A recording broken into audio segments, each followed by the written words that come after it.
YouTube, we get into some serious shit. The Bronx burning, RICO's for the driller. And I had no idea what drill rapping. This nigga only posts like, when did he post? 9 months ago? That was the last time he posted before this video. A year? Damn. And I had no idea what drill rapping was, but I called my son. He sent me some videos, and it is alarming. At one time, the Bronx was a thriving community. That started to change. Where y'all niggas at, bro? Where y'all Lori Law niggas at? Y'all pissing on my son, Goon Ward. Nigga, y'all niggas is fucking. You did somebody who died. His name was Rara. Yeah. Before he died, 2 days before he died, he said, I'm gonna kill you when I see you. Look how that worked. These individuals want to get credit for the harm that they're doing. The gangs are accused of operating out of public housing and often stalk their enemies in broad daylight. In broad day? Why you running? Why y'all running? We are allowing music, displaying of guns, violence. We're allowing it to stay on these sites. Alright, what is up everybody? We gonna talk about New York drill. Probably one of the wildest scenes in rap, period. 7 years ago, there was a huge explosion with Brooklyn drill. Then the feds started doing gang sweeps, taking everybody down one by one. It got so crazy, you got shootings happening in Times Square involving established rappers. This week's gunfire in Times Square, police have made an arrest. 20-year-old Kymanijb of Brooklyn. Eli Frost, that was you, gang? Hold on. Have made an arrest. Times Square, everybody down one by one. It got so crazy, you got shootings happening in Times Square involving established rappers. This week's gunfire in Times Square, police have made an arrest. 20-year-old Kymanijb of Brooklyn. Since 2017, the NYPD has used facial recognition technology, or FRT, in 22,000 cases. Because there's so many cameras in New York, the internet gets their hands on the footage of their favorite rappers involved in shootouts and moving traffic, stabbings, beatings near delis. I mean, some of the songs that were going viral. Every other line was someone smoking on someone's dead ops. Crews would boast about those same crimes and put them in music videos like they were Easter eggs. You had the city's mayor, Eric Adams, coming out in a press conference wanting to ban drill music, even expanding and investing into different departments that tracks everybody's pages online. Much of that work is done here at the NYPD's Real-Time Crime Center.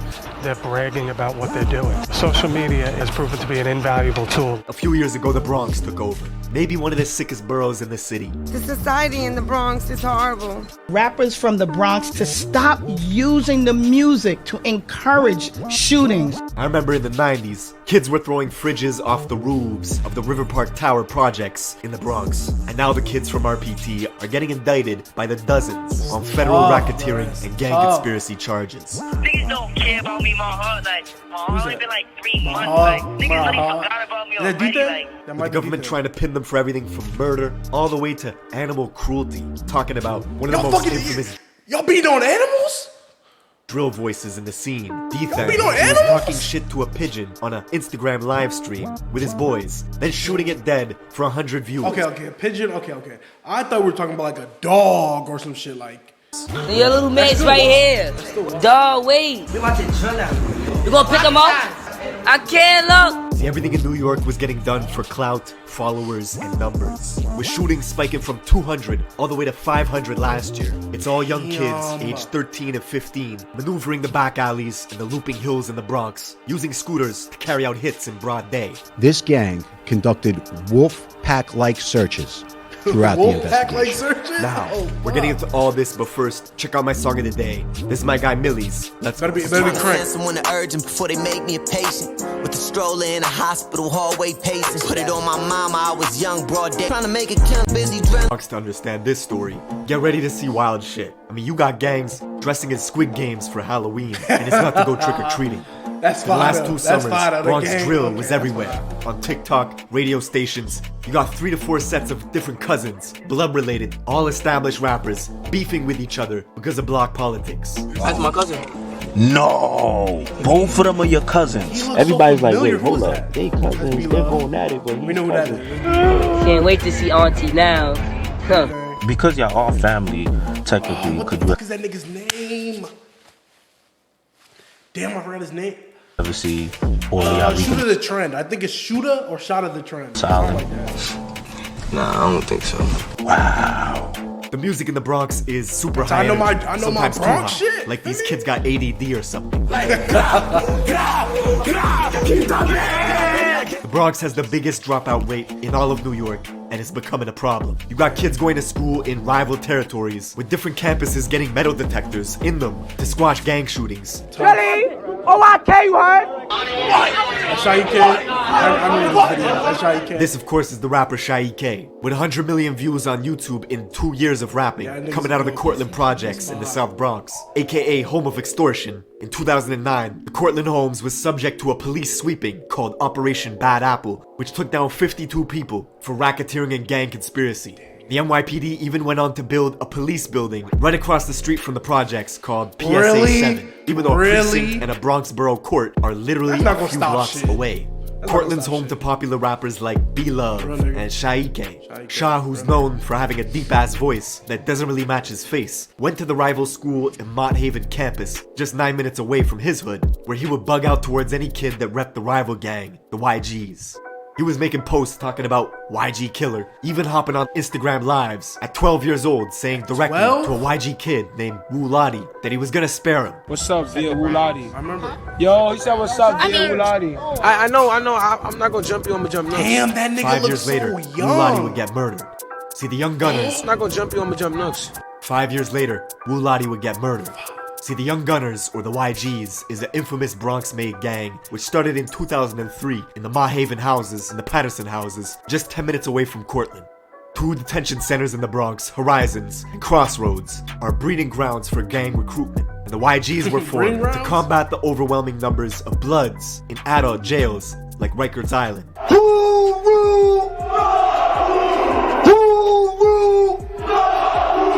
At one point, the YGs had dozens and dozens of different sets all banging under its umbrella, with all sorts of different hoods spread out throughout the Bronx, forcing other blocks around them to create their own gangs in response to combat the YGs. You can even see this in the classic South Bronx joint, Shot Calling, Is that Waka? That big Waka Flocka Flame.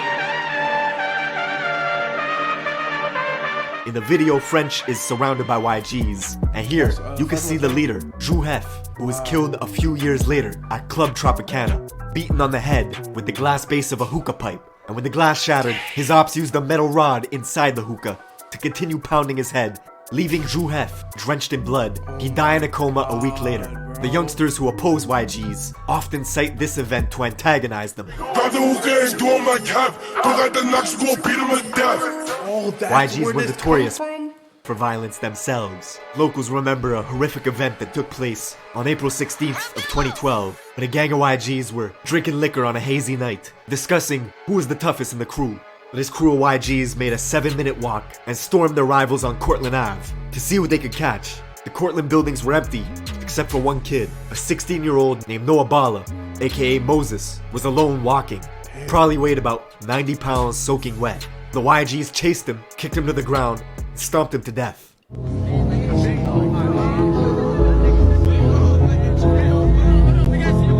Kids from the Cortland Projects hold Noah's name in high regard. B-Love, whose hit song, If You Know You Know, got 16 million views when it was released 2 years ago. He actually confronted the brother of a YG's member that killed Noah outside in front of the Metro Court as this guy was waiting to be tried for a different murder of another Cortland youth named Yellow. Come across the street.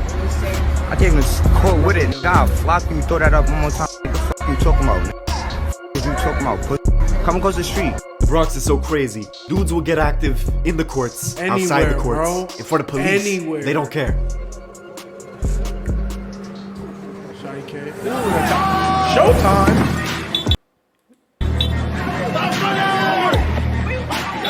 Come here, Sean.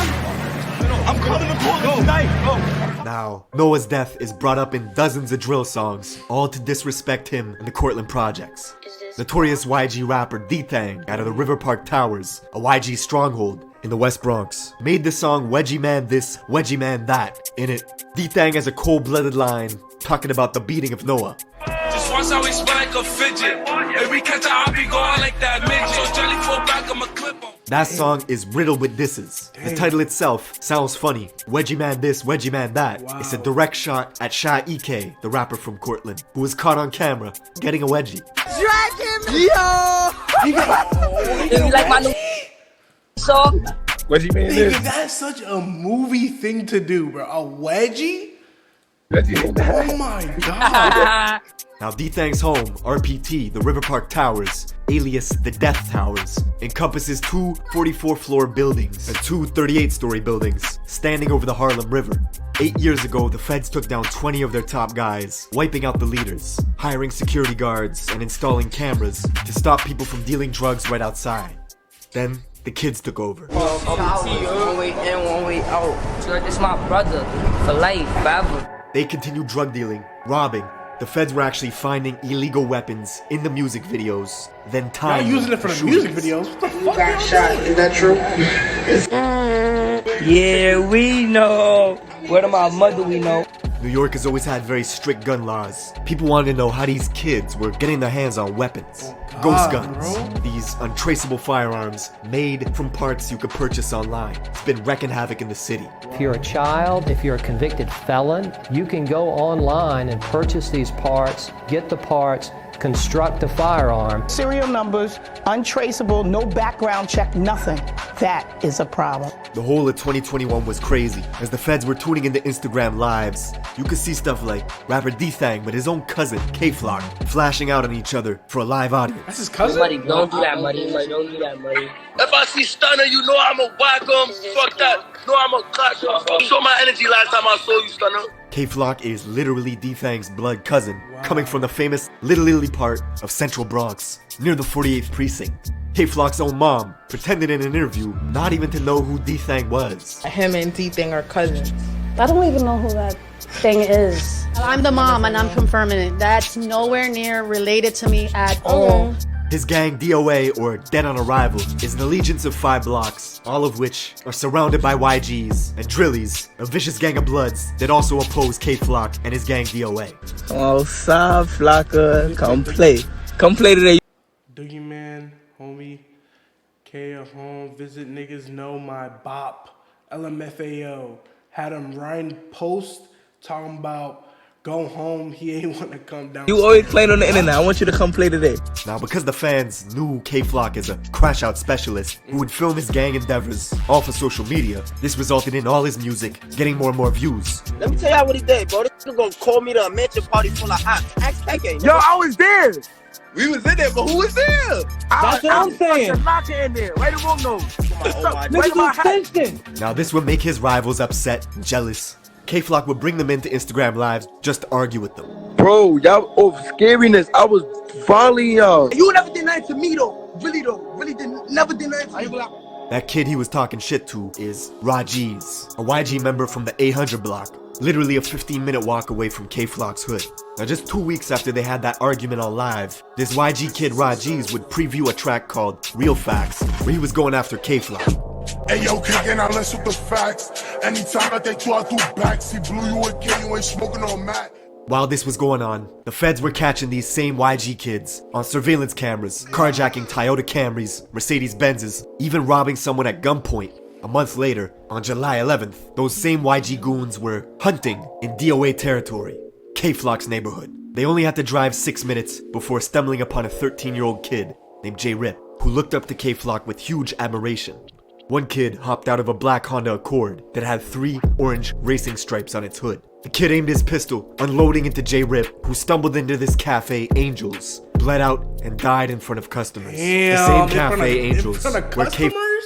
If you dying in front of niggas? Damn! K-Flock and Shaike were hanging out on a live stream a few months ago, right across the street from K-Flock's apartment. Word to the God. Don't slide. Don't try to go like doing some stupid shit. Word of J-Rip's murder got out quickly that day. The kid Rajiz, who was on live with Flock a few months prior, was now on social media mocking J-Rip's death. 7 hours later, Jay's friends went off to retaliate. They found Rajiz in a private Uber on the phone. 2 shooters on a scooter pulled up next to him, opened fire through the window, hitting him in the head and torso, killing Ra instantly. And all this happened in Mount Hope, a mile out from J-Rip's murder scene earlier that day. Ra's family learned about his death from a friend who was on the phone with him at the moment he was killed. Revenge does not heal losing loved ones, but Flock's fame was exponentially growing. He got an offer for his very first show, upstate in Poughkeepsie, 2 hours out of New York City, where locals targeted him right away. 5 people were found shot, 1 stabbed, right outside the club Revel 32, as security at the venue scrambled, turning his tour bus into a makeshift ambulance, transporting victims to the hospital. The tour bus got shot up as well, because the people that were doing the shooting thought the K-Flock was inside it. Most of these victims were occupants of a private bus that had been identified as being in multiple locations here in the city of Poughkeepsie. But he managed to escape unharmed. The next day, K-Flock would pop out at Rolling Loud, New York for a surprise performance. I remember this. I think this is when he fought Ron Suno, bro. Stars in New York, K-Flock and B-Love. But he got into a brawl with another Bronx artist as their entourages clashed, thus banning Flock from the festival for life.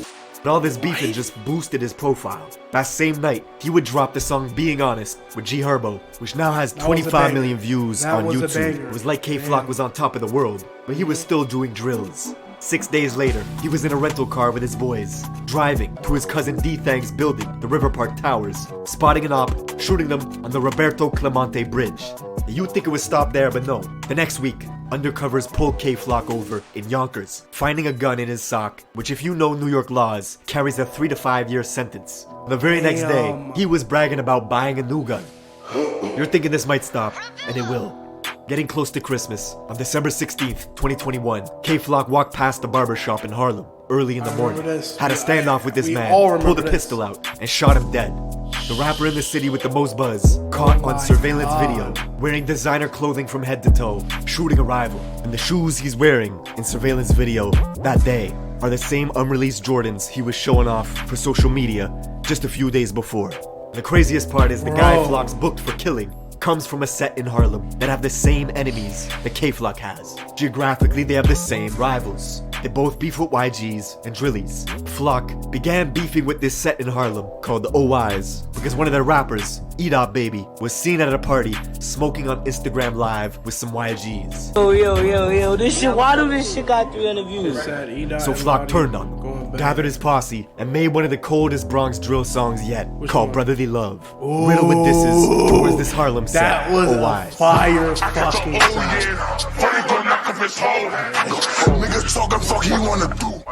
He chill with them op niggas too. Whatever they throw up, I'm dropping it too. Shy-E-K, the rapper from Cortland, would side with E-Dot Baby, so in turn, he would start beefing with Flock, and Flock would start beefing with him, both of them releasing diss tracks, with Flock saying he was smoking on Shy-E-K's dead father. Free Flock. All y'all niggas music's doing bad now. Y'all need him. But free him, cause you know what he gonna do. He gonna be the 5th dad DOA member. Interestingly, just minutes before Flock pulled the trigger at that barbershop, killing the man, he had logged onto FaceTime to talk directly to his rivals, brandishing his gun. And he was filming at the exact same stoops where E-Dot Baby, the rapper from Harlem, had filmed a music video. Oh my god, 1 year prior, called Ready for War. Slowly, one by one, the Bronx was following the Brooklyn scene, with all their rappers getting wiped out by police indictments. The Bronx was video 1 year prior. That's why I for see war. fucking Slowly, one by one. My nigga, bro. Oh man, D-Thing, damn. Fucking what the fuck? The Bronx was following the Brooklyn scene, with all their rappers getting wiped out by police indictments. 5 months later, the Drillies would get taken down in a massive RICO case, booking 20 people for murder, conspiracy, racketeering, and gang activity. Not even a month later, D-Thang, along with 22 of his guys from RPT, would get swept up as well. Then if you thought the scene wasn't toxic enough, 6 months later, the young rapper from Harlem, E-Dot Baby, would commit suicide, which has fans still wondering why? To this day, why that happened. Fast forward to this year, February 2023, and K-Flock, who was already sitting in prison for murder. Look at this Aki, this nigga Aki. Why be one of Aki? 7 DOA members named in a federal indictment spanning from 2017 all the way to 2023. This is the New York drill scene in a nutshell. Every few years, a scene pops off from one of the boroughs. Rappers make a huge wave, and then it all comes crashing down. Right. That's it for this video. Thank you for watching, and I will see you in the next one. Yeah, see you in a fucking year, nigga. Bro, such a W fucking vid, man.